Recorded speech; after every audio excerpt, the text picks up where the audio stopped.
तब ताने। अरे सास हो और ताने ना दे, ऐसा कहाँ हो सकता है। लेकिन क्या हो जब सास जरूरत से ज्यादा ही ताने देने लगे तो? सुन बहू, आज घर में कुछ खास मेहमान आने वाले हैं, तो लंच पर ये सब बना देना। ये पकड़ लिस्ट, और कुछ भी कम ज्यादा नहीं होना चाहिए। वैसे तेरे बारे में जानती हूँ मैं, मेरे टाइम पर तो हमें बताने वाला भी कोई नहीं था। माँ जी कितने लोग आ रहे हैं ये तो लिखा नहीं है। खाना बच जाए तो दिक्कत, कम पड़ जाए तब तो दिक्कत ही दिक्कत है ना। क्यों? अरे सवाल पर सवाल ही करती रहती है, ये ठीक नहीं है। मेरे टाइम पे तो मजाल है कि हमारे मुंह से चू भी निकले। वो क्या है ना माँ जी, मैं खाना उसी हिसाब से बनाने का सोच रही हूँ। कहीं खाना कम ज्यादा बन गया तो आप तो मुझे पाताल में ही डाल देंगी ना। मेरे टाइम पे तो हम इतना बोलना क्या सोच भी नहीं सकते थे कि सास को कैसे ताने दे। अरे अरे रे माँ जी, कहाँ ताने दे रही हूँ। पर माँ जी इतना सारा खाना मैं अकेले कैसे बनाऊंगी? कोई हेल्प, कोई हेल्प। कितनी बड़ी बात बोल गई बहू। कोई हेल्प ना जी ना, वो भी सास। सास तो सिर्फ ताने देती है, ताने। हेल्प? हमारे टाइम में सास को ये शब्द बोल दो तो भूचाल आ जाता था। बाकी मैं तो अपने सास की लाडली बन गई थी, पर तू तो बहू की बहू ही रहेगी। क्यों नहीं बना पाएगी? अरे अभी तो बनाना शुरू किया नहीं और पहले ही सोच लिया नहीं बना पाऊंगी। आजकल की तुम जैसी बहुओं के ये बहाने होते हैं कि कैसे नहीं बन पाएगा। अरे मैंने भी अपने टाइम पे बनाया था, अरे बल्कि इससे भी ज्यादा खाना बनाया था, तो तुझसे क्यों नहीं होगा? हैं? सब होगा जा। माँ जी मैं बना तो लूंगी, मैं बस इतना बोल रही हूँ कि अगर आप थोड़ी मेरी मदद कर देती तो। अरे अरे अरे, शर्म नहीं आती तुम्हें अपनी सास से मदद मांगते हुए?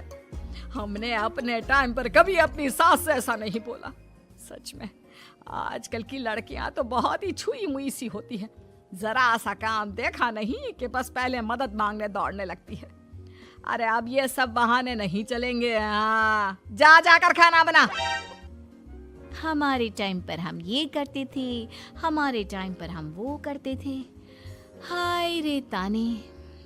फिर शाम को। अरे बहू कहाँ चले गए? मुझे ये सामान पकड़ा जरा। हमारे टाइम पर मजाल है कि हम सास के साथ खड़े ना हो। हाय रे क्या करूं? बस कोमल तैयार हो जा ताने खाने के लिए। काश इस औरत के समय में मैं होती तो देखती ये क्या क्या करती थी अपने टाइम पर। माँ जी यही हूँ, बस चिंटू को पढ़ाना था। अरे हमने भी बच्चे पढ़ाए हैं हमारे टाइम पर, चिंटू को बाद में पढ़ाना। जा पहले वो कर जो कहा है। बहू बेचारी क्या करती, बच्चे को छोड़कर लग जाती है सास के साथ। हमारे टाइम पर ना। फिर तो सास बोली जा रही थी और बहू सुनी जा रही थी। अगले रोज। क्या हो गया चिंटू, क्यों रो रहा है? माँ कल कितना कहा था आपसे कि पढ़ा दो, लेकिन आपको तो मेरी पढ़ाई की कोई वैल्यू ही नहीं है। देखिए कितने कम नंबर आए। अरे कोई बात नहीं बेटा, फेल तो नहीं है ना। वाह बहू वाह, मेरे टाइम पर तो हमारे बच्चे के कम नंबर फेल ही कहलाते थे। ना पढ़ाती हो ना घर का काम करती हो। हमारे टाइम पर तो। सास की इस बात पर इस बार बहू का पारा हाई हो जाता है। वो सोच लेती है कि अब तो वो पति से बात करके ही रहेगी। अगले दिन। माँ जी सारी सफाई हो गई, मेरी कमर टूट रही है, मैं जरा सोने जा रही हूँ। सोना? अरे हमारे टाइम पर तो हम ये जानते भी नहीं थे कि आराम क्या होता है।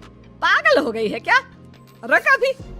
देख उस कोने में देख, मुझे कितनी धूल दिख रही है, और बिस्तर के नीचे तो देख कितना काला पड़ा है, और पर्दों के पीछे खिड़की पर देख जाले लगे हुए हैं। वो कौन साफ करेगा?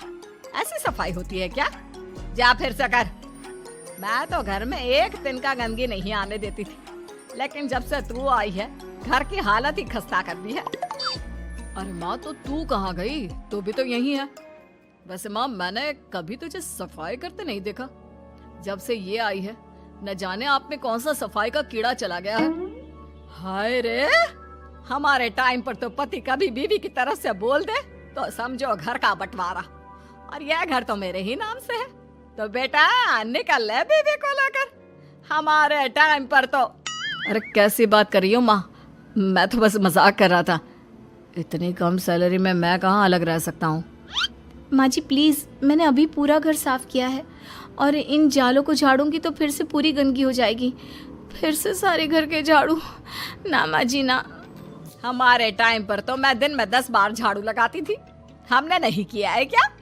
मायके से कोई तो संस्कार लेकर आई होगी ना तू बहू, क्या कुछ भी नहीं? तभी पति आ जाता है। बहू पति की तरफ देखती है कि शायद वो उसे उसकी माँ के प्रकोप से बचा सके, लेकिन नहीं, उल्टा उस दिन की माँ की डांट की बात से तो पति के तेवर ही बदल जाते हैं। देखो माँ जो करती है करती रहो, माँ बड़ी है, जो कहती है सही तो कहती है। बस पति का ये कहना और बहू का पारा 7वें आसमान में। इनके भरोसे मैं सब सह रही थी, लेकिन आज तो इन्होंने मेरा ही साथ छोड़ दिया माँ के लिए। अब तो इन लोगों को सबक सिखाना ही होगा। फिर एक दिन, बहू ये कौन है और तुम्हारे साथ क्या कर रहा है? और ये हाथ, अरे हाथ छोड़ मेरी बहू का। कौन हो तुम? माँ जी वो कोई नहीं माँ जी, माफ कर दीजिए। बहू घबराने का नाटक करती है। अरे क्यों डर रही हो तुम? मैं हूं ना तुम्हारे साथ। आंटी जी, मैं इसका बॉयफ्रेंड हूँ और मैं इससे मिलना आया हूँ। कोई समस्या? बोलिए। बोलेंगी क्या? यही कि इनके टाइम पर तो इन्होंने न जाने कितने ही बॉयफ्रेंड बना बना कर छोड़ दिए हैं। क्यों माँ जी, यही कहने जा रही थी ना आप? अब क्या था, सास की बोलती बंद। कैसे कहे कि उनके टाइम पर। बहू ये सब ठीक नहीं है। मेरे टाइम पर। हाँ हाँ आंटी जी, क्या आपके टाइम पर क्या? जरा हमें भी बताइए ना। अरे हमारे टाइम पर बॉयफ्रेंड कुछ नहीं होता था। सास की आंखों की शर्म होती थी। अरे पति के अलावा किसी और से बात भी नहीं करते थे हम लोग। ये क्या चल रहा है बहू? चल क्या रहा है आंटी? ये तो परेशान है आपके घर में आकर। आप हर बात पर इसे सुनाती रहती है, ताने माने। अब इससे बर्दाश्त नहीं होते तो मैंने सोचा क्यों ना मैं इसे अपने ही घर ले जाऊं, कम से कम आराम से तो रहेगी। वाह रे, हमारे वक्त में तो ऐसा नहीं होता था कि सास के ताने बर्दाश्त नहीं तो किसी और के साथ चली जाओ। अब नहीं होता तो नहीं होता माँ जी। मैं भी तो कल को अपनी बहू को कुछ अपने वक्त की सुनाऊंगी ना, कि सास के ताने समझ में नहीं आ रहे थे अपने वक्त में, तो मैं अपने बॉयफ्रेंड के साथ चली गई। वाह, फिर तुम्हारी बहू को समझ में आएगा कि तुम कितनी मॉडर्न थी अपने वक्त में। अरे चुप, बिल्कुल चुप। क्या बकवास कर रहे हो तुम दोनों? तो क्या करे, पति को तो अपने घर की लालच दे रखी है, वो तो मेरे लिए बोलते नहीं, तो किसी के पास तो मैं रहूं ना शांति से। तभी पति आ जाता है। नहीं, दूसरा घर तो मैं ले सकता हूँ, लेकिन दूसरी बीवी नहीं। माँ वो कितने ताने सहेगी? मुझे मेरी गलती का एहसास हो गया है। चलो हम कहीं और रहेंगे। अरे नहीं, हमारे जमाने में। फिर माँ जी? मतलब मैं कैसे रहूंगी तुम लोगों के बिना? बहू मुझे माफ कर दे। ओके, कर दिया माफ। अच्छा ये तो बताओ कि ये लड़का कौन है? मैं इसकी मौसी का बेटा हूँ, मिलने आया था। अच्छा दीदी, बाय। समधी की शादी। इस कहानी की हीरोइन गंगा है, जो अपनी समधन की मौत के बाद अपने समधी के अकेलेपन को समझते हुए समधी की दूसरी शादी करवाती है। लेकिन उसकी बहू इस बात से बिल्कुल खुश नहीं होती। मुझे लगता है आपको शादी कर ही लेनी चाहिए। आपकी इस उम्र में ख्याल रखने वाला भी तो कोई होना चाहिए ना। वैसे भी आपकी इकलौती बेटी थी, वो भी हम ले गए। अरे इस उम्र में शादी, लोग क्या सोचेंगे और कैसे कैसे बातें बनाएंगे कि जिस उम्र में इसे अपने पोते पोते को गोद में खिलाना चाहिए, उस उम्र में ये शादी कर रहा है। ऊपर से नव्या क्या सोचेगी मेरे बारे में कि माँ को गए हुए 1 साल भी नहीं हुआ और पापा ने दूसरी शादी कर ली। मुझे नहीं लगता इस शादी से नव्या को कोई परेशानी होगी। उल्टा उसे खुशी मिलेगी कि उसकी गैर मौजूदगी में उसके पिता का कोई ख्याल रखने वाला है। क्यों नव्या, सच कहा ना? हाँ मम्मी जी, आप सही बोल रही हैं। ये बोलकर वो अंदर चली जाती है। लीजिए, अब तो आपकी बेटी ने भी हाँ बोल दिया। रही लोगों की बात, तो लोग तो कभी किसी की खुशी देखकर खुश हो ही नहीं सकते। अगर आप लोग खुश रहेंगे तब भी वे बातें बनाएंगे, और अगर आप दुखी भी रहेंगे तब भी बातें बनाएंगे। इसलिए अच्छा यही होगा समधी जी कि आप उनके बारे में सोचना छोड़ ही दीजिए। समधी को सास की बात सही लगती है। वो भी सोच लेते हैं कि बच्ची जिंदगी के लिए कोई हमसफर बना ही लेंगे। आप ठीक बोल रही हैं। जब मेरी प्यारी बिटिया नव्या और उसके ससुराल वालों को मेरी इस उम्र में दूसरी शादी से कोई दिक्कत नहीं, तो परेशानी कुछ है ही नहीं। ऐसे ही सास समधी की दूसरी शादी करवाती है और फिर समधी के घर आ जाती है बहू की नई माँ। कुछ दिनों के बाद बहू अपने मायके अपने पापा और नई माँ से मिलने आती है। मेरा बच्चा कितने दिनों बाद मुझसे मिलने आई है। इधर बैठ, मैं तेरे लिए कुछ अच्छा सा बना कर लाता हूँ। तेरे फेवरेट पास्ता खाएगी ना? पापा आप क्यों? वो कहाँ है? उनसे बोल दीजिए आप मेरे ही पास बैठकर बातें कीजिए ना। उन्हें क्यों लेकर आए? कोई चैरिटी थोड़ी ना कर रहे हैं। इस उम्र में घर मिल गया, और क्या चाहिए?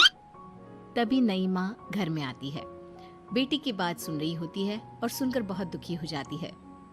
वो अच्छा, तुम्हारी नई माँ वो जरा किसी काम से बाहर गई हुई है, आती होगी। मैं तब तक तेरे लिए कुछ अच्छा सा बना कर लाता हूँ। ठीक है पापा। लगता है नई माँ के पैर बाहर ही रहते हैं, और आपको ही बनाकर खिलाना था तो क्या करे, छोड़िए। ये बोलकर वो घर में घूमने लगती है और चीजों को देखती है। इनको घर में आए हुए थोड़े दिन नहीं हुए और ये घूमने भी जाने लगी है, वो भी पापा को घर में अकेला छोड़कर। आने दो, एक बार इनकी खबर लेती हूँ। वैसे घर को तो बड़ा सजा कर संवार कर रखा है।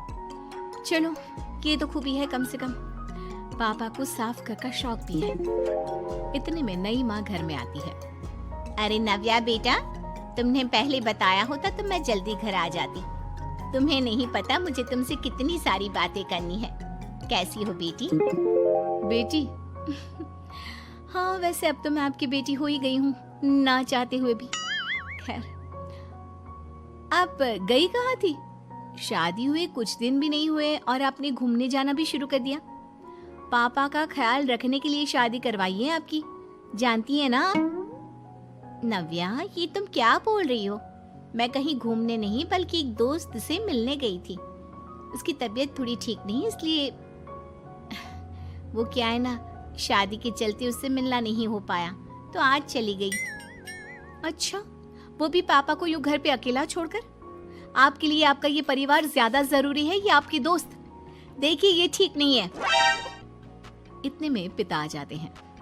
अच्छा, तुम आ गए। आओ, चलो तीनों मिलकर बैठ के खूब सारी बातें करते हैं। माँ कुछ नहीं कहती, चुपचाप अंदर चली जाती है। ऐसे ही बहू जब भी अपने मायके आती, अपनी नई माँ से ऐसे ही बात करती। नई माँ बहू के इस बर्ताव से परेशान होकर उसकी सास को बताती है। देखिए माना, वो बेटी है, लेकिन मैंने भी शादी की है। वो बेटी कम, सास सा व्यवहार ज्यादा करती है। अब छोटी है तो कुछ कहना ठीक नहीं लगता। बाकी शादी का रिश्ता लेकर तो आप आई थी, इसलिए आपको बता रही हूँ। मैं शादी करके बहुत पछता रही हूँ। अरे परेशान ना हो, मैं बहू से बात करती हूँ। तभी थोड़ी ही देर में बहू ससुराल आ जाती है। बहू कहाँ थी अब तक? तुम्हें पता है क्या टाइम हो रहा है? अब माँ जी, मैं अपनी एक सहेली से मिलने गई थी, और माँ जी अभी तो 7 बज रहे हैं। अरे इतना लेट कोई घर आने का टाइम है? आज के बाद 6 बजे के बाद तुम घर आई तो तुम्हें घर में एंट्री नहीं मिलेगी। सास बहू के साथ बिल्कुल वैसा ही व्यवहार करती है जैसा वो अपनी नई माँ के साथ कर रही होती है। न जाने माँ जी को क्या हो गया है। मैं कितनी खुश थी कि मायके जैसा ससुराल मिला है। सासू माँ इतनी अच्छी थी। फिर अगले रोज, बहू, मेरे बेटे को पौष्टिक खाना दिया कर। क्या ये पास्ता पिज्जा बनाती रहती है? इसलिए शादी नहीं करवाई थी मैंने अपने बेटे की। ठीक है माँ, मैं बना दिया करूंगी ऐसा खाना। लेकिन माँ जी, आपको हुआ क्या है? पहले तो कभी आपने ऐसा नहीं किया, तो ये अचानक से मुझसे कोई गलती हो गई है क्या माँ? क्यों? ऐसे नहीं बोल सकती। समझ ले, ये तेरी सास का हुक्म है। ऐसे ही सास बहू को अपने सास वाले तेवर दिखाकर कभी डांटती तो कभी ताने मारती, पर बहू बेचारी बिल्कुल समझ नहीं पाती। एक दिन बहू ये क्या बेफिजूल खर्चा करती रहती है? परसों ही तुमने अपने लिए एक साड़ी ली थी और आज फिर से। तुम्हें क्या लगता है पैसे क्या पेड़ पर होते हैं कि जब मन करा तोड़कर सामान ले लिया करा? हैं? वो माँ जी बहुत अच्छी लगी तो ले आई। अच्छी लगी तो ले आई। यहाँ मेरा बेटा अपना खून पसीना एक करके पैसा कमा रहा है और तुम उसी पैसे को बर्बाद करने में कोई कसर नहीं छोड़ती। माँ जी आप मुझे ऐसा क्यों बोल रही है? मैं आज के बाद कभी शॉपिंग पर नहीं जाऊंगी, लेकिन प्लीज आप मुझसे ऐसा बर्ताव मत कीजिए। इससे पहले कभी आपने मुझे छोटी छोटी चीजों के लिए नहीं डांटा। ये अचानक ऐसा क्यों? मुझे बिल्कुल अच्छा नहीं लग रहा। देख बहू, मैंने तेरे साथ जब टिपिकल सास जैसा बर्ताव किया तो तुझे इतना बुरा लगा। सोच तेरी नई माँ को कैसा लगता होगा जब तू उनके साथ हमेशा ऐसा बर्ताव करती है। माँ जी आपने इतना सब कुछ बस इसलिए किया। आप मुझसे नाराज नहीं हो, गुस्सा नहीं हो? नहीं बहू, मैं तुझसे गुस्सा क्यों होंगी? मैं तो तुझे बस इतना समझाना चाहती हूँ कि अपनी नई माँ से सास जैसा बर्ताव करना बंद कर दे। उनको बिल्कुल अच्छा नहीं लगता। वो तेरे पास आना चाहती है, तुझे समझना चाहती है, वो सच में तेरी माँ बनना चाहती है। तो उनके साथ सास जैसा बर्ताव बंद कर और एक अच्छी बेटी बन। अब बहू को सास की बात समझ में आती है और वो बहू जैसा बर्ताव करती है।